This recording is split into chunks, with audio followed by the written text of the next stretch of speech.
How's everybody doing out there? M.V.K here, back again. Here for another indie showcase.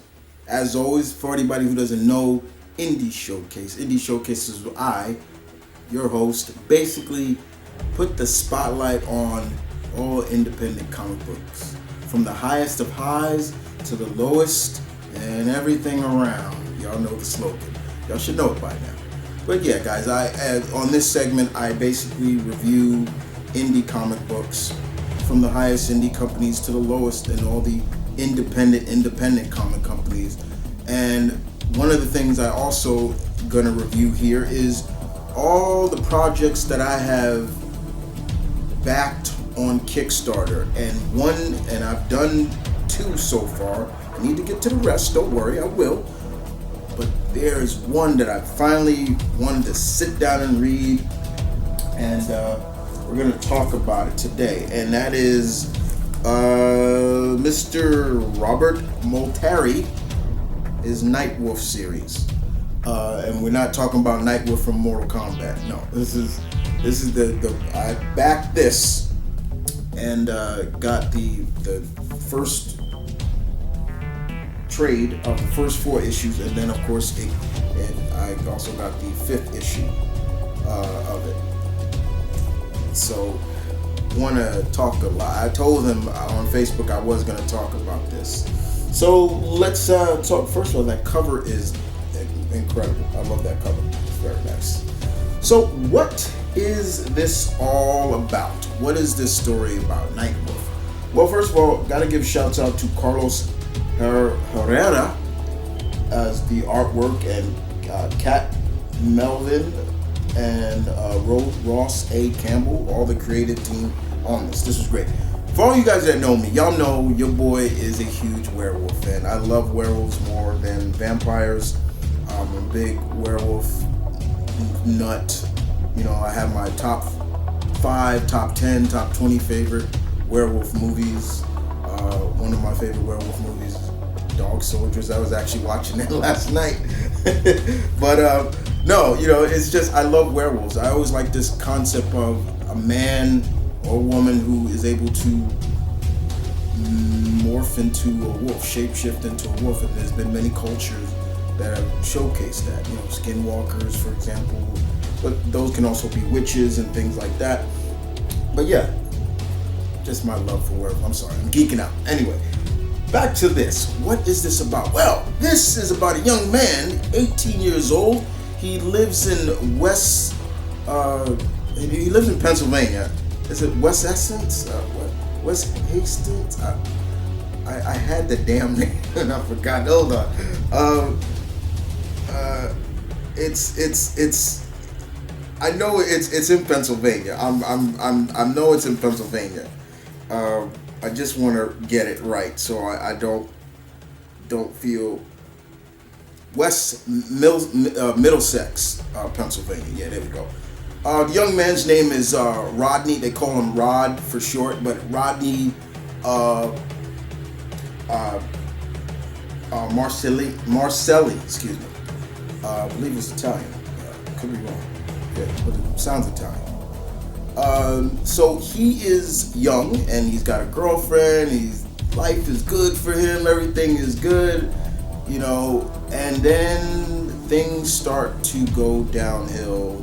Once he and his friends and his girlfriend are at the mall, and he runs into this very hot, rude, raven-haired woman who's just throwing herself at him, and he's saying, "Look, I'm not interested," and everything starts going awry right there because they start throwing threats at them, like saying you'll pay for this, and it starts getting weird. But what Rod doesn't realize is that he's also having these bad dreams, and in these dreams he is seeing things that he never saw before, people he's never come into contact, but he feels familiar about them.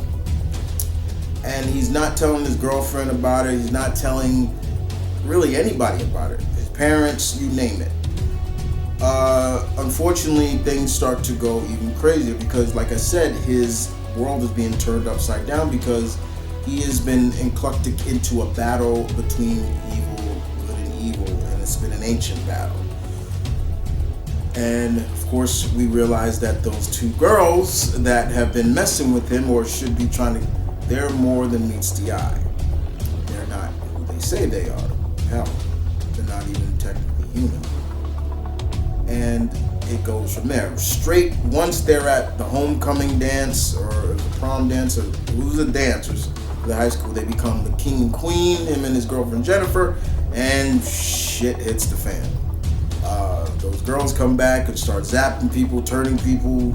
There's a werewolf in there, and schools, all the typical universal-like monsters you can think of are in this, and they're killing people. And more importantly, Jennifer gets kidnapped and Rodney gets hurt, but in the process, Rodney turns into a werewolf.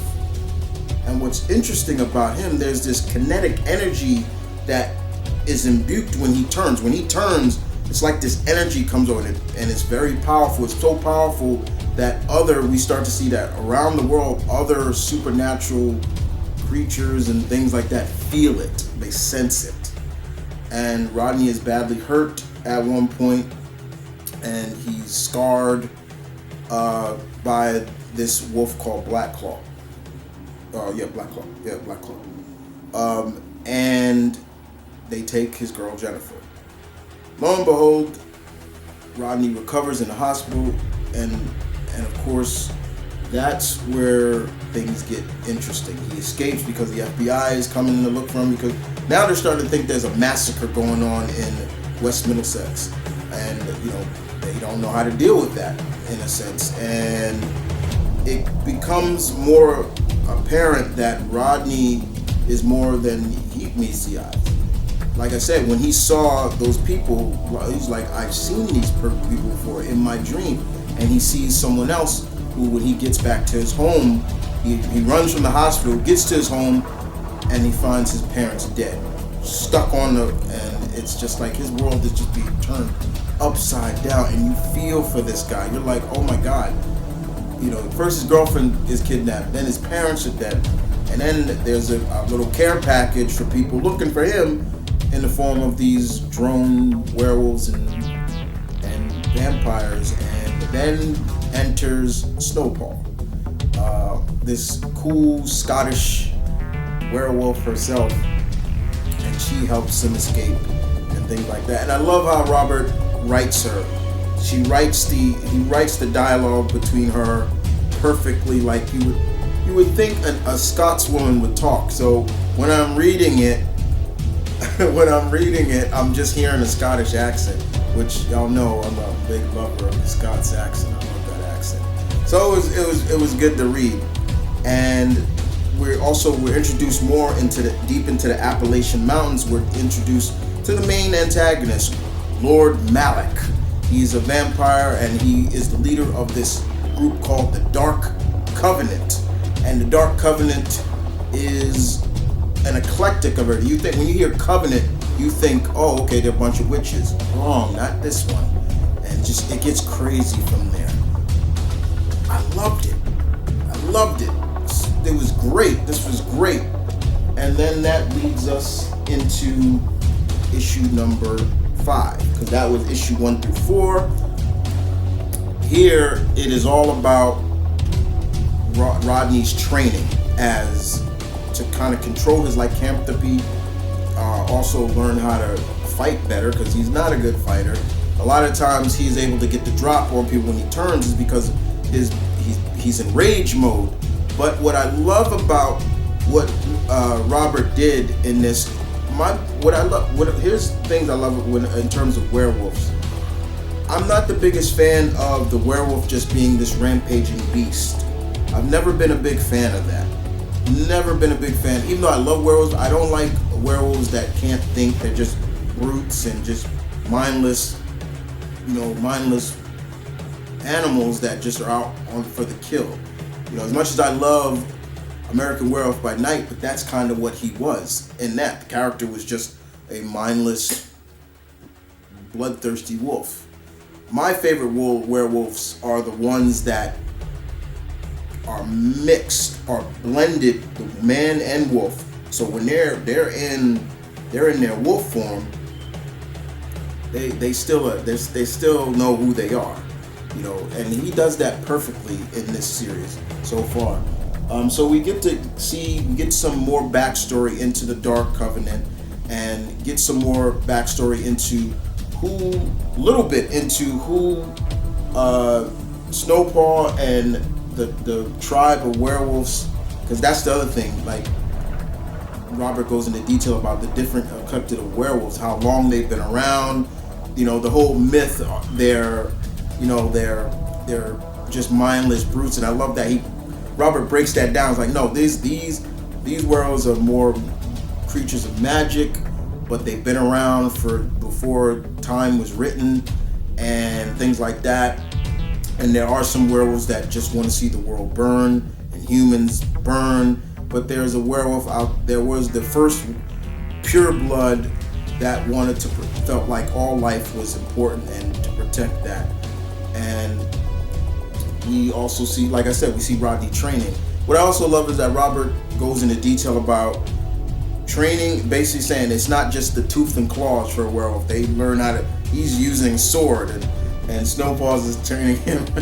And it's kind of like his Jedi training, and you know, he's like, oh, you know, what, you know, so where are we going? You know, there was like, we're going to my safe house, and he's like, oh great, it'll be a cabin. And then when you get there, it's a cave. And he's just like, oh, but like, what is this? And she, you know, Snowpaw's like, I kind of take this guy no more. And, you know, he's just like, oh my God, why does he drive me, he gets me angry sometimes. But, you know, Robert has to realize that it's not your world anymore. You gotta listen. And I love that. It's just like, he has to realize that my life has been twisted and turned upside down. You know, I forgot there's also angels in this as well. Like I said, a lot of different creatures, or, you know, myth and supernatural creatures. This is basically what I feel, and I wouldn't be surprised, Robert, and I'm talking to you with this one.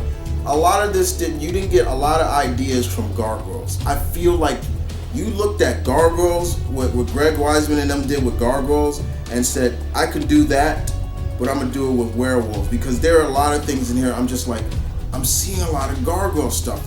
The way how Greg Weisman used a lot of characters from Shakespearean novels and his plays, like, you know, Oberon and Titania and, you know, things like that, how they made them. This is how I feel like you took bits and pieces of that and made it your own. You had the knowledge, but you took your own and just put your own twist to werewolves and stuff. Because at the end of the day, nobody is incorrect when it comes to werewolves. We've seen this in movies. There are times werewolves, you know, I've seen where werewolves are not affected by silver or things like that. In one of my favorite werewolf TV shows, Teen Wolf, silver hurts, but also wolfsbane is really what hurts them, the flower. And in this, wolfsbane, and I'm not talking about Ronnie Sinclair, but wolfsbane is talked about in this, but it's a sword that the first pure blood, which is known as, they're called Maloki, that's kind of what they are. They're like mundane, pure, not pure bloods, but they're kind of like they're like outcasts in a sense. But in the meantime, yeah, he does a good job. And that's pretty much what all this was about. Just Rodney continuing his training before going to rescue, but also what they are doing, what the Covenant is doing with his girlfriend is really sick and twisted. But so far, I have been loving Nightwolf really well. I also backed the spin-off series, which is the origin of Snowpaw in this, and I will review that as well. But this was great. I loved it. Robert, this was great. I've been really enjoying this. I can't wait to issue 6 is mailed to me, because I backed that. But yeah, I'm going to continue to review this, guys. I will leave the links to where you can find all these works. I believe it's LonewolfComics.com. I'll leave the link in the description down below as well if you want to buy this for yourself. do you so if you are a lover of werewolves, or you love just people doing different twists to werewolves and make it their own, you're gonna love this. This is just great stuff, and I'm glad I backed it. I'm glad I support it. I am a proud supporter of this, and I look forward to seeing Will Rodney, get his girl back, or will she die because he had a nightmare of her dying, and will he get some payback on Bloodclaw? So yeah, and more connection of why is Rodney the only one that has this kinetic energy that comes off of him when he turns into a werewolf? All good, all questions that I hope is going to be answered down the line. But outside of that, this was good. I loved it. If I was giving it a rating, I'd give it 9.5 full moons. That's how good it was. I enjoyed it very much. Well, guys, I hope you guys enjoyed that review. I hope you guys enjoyed my love for this. I loved it. It was just great. But I did see elements of classic cartoons, or a lot of things that I love, and a lot of things that Robert wrote in there was also kind of how I feel about different takes on werewolves. Like I said before, guys, I brought that up. I don't mind it all sometimes, but I don't like it always showing that werewolves are just mindless. When the man or woman becomes the wolf, they're just mindless animals, and I like where they are still acknowledged. They know consciously what they are. They can turn and things like that, and I love that. Yeah, Rodney can turn without the full moon. It's not about the full moon in this too much, because he was doing it in the daytime and everything, which I like. So I really enjoyed that. It was fun, but thank you, and I thank you, Robert. Never met him, but I am. We are acquaintance friends, Facebook friends on Facebook. So I posted when I got all the works, and I just I'm gonna read it, and I told him I would review it as part of Indie Showcase, and here I did. So that is it, guys. What is next on Indie Showcase? Well, as always, I do showcase what books I will be reviewing next in terms of independent books. So, of course, I'm still gonna review The Last Shadowhawk special by Image. Big Shadowhawk fan. I'm also gonna review Black Box Comics Ninja Kaiden, as you can see here. Good stuff. And also Donny Cates and Ryan Stegman's Vanish. And in terms of more books that I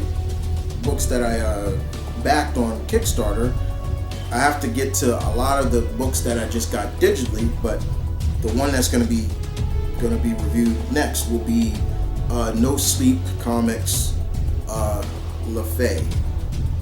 Basically, it's Morgan Le Fay, who has lost her powers, and now she's a PI. Kind of think of it as Morgan Le Fay mixed with Jessica Jones.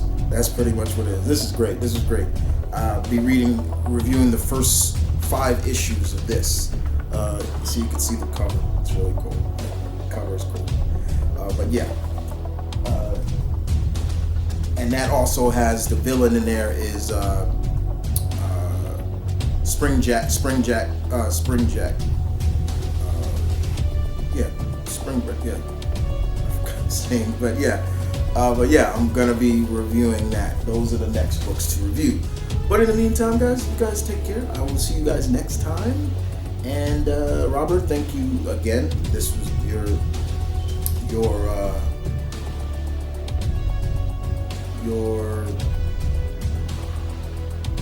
book was great. The story is great, and as always, just enjoy.